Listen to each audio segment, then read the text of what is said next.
কয়বার কল কাটবো? একটা মানুষের বুঝার উচিত থাকে যে কল রিসিভ করতেছে। কিরে বাপু, ফোন দেই, ফোন ধরস না, বেড়া কাইটা দেস। বাসায় গেলাম, ভাবি কইল যে মাংস দেওয়া শেষ।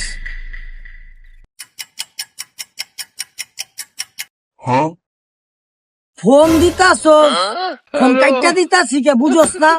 তুই বাসায় গেছিস, 2.5 লাখ টাকা দিয়ে কি কুরবানি দিছি তোর মাংস দেওয়ার লাগা? ফকির নেই তুই এরা কোনো কথা বলি? কুরবানি কি দেয়? নিজেরা খাওয়ার লেগা। ইসলামিক নিয়ম অনুসারে হলো 3 ভাগ করে কুরবানির মাংস। 1 ভাগ হলো গরিবদের দেয়, 1 ভাগ হলো আত্মীয় স্বজনদের মিলে দেয়, আর 1 ভাগ হলো নিজেরা খায়। হন এত ইসলাম মুসলাম বুঝি না। 2.5 লাখ টাকা দিয়ে গরু কিনছি, 1.5 লাখ টাকা দিয়ে ফ্রিজ কিনছি, সারা বছর লাগায় খামু। আর তোর মতো ফকিন্নির কথা তো আমি শুনবো না। আর ইসলাম ইসলাম দেখ খামার লাভ নাই। আমি গরু কিনছি, আমি খামু। তোর মতো ফকিন্নিরা দিব, যা আমার চোখের সামনে যা। ফকিন্নি মকিন্নি কইতে তার মতো ফকিন্নিরে আমি মাংস দানোর লেগে কুরবানি দিচ্ছি।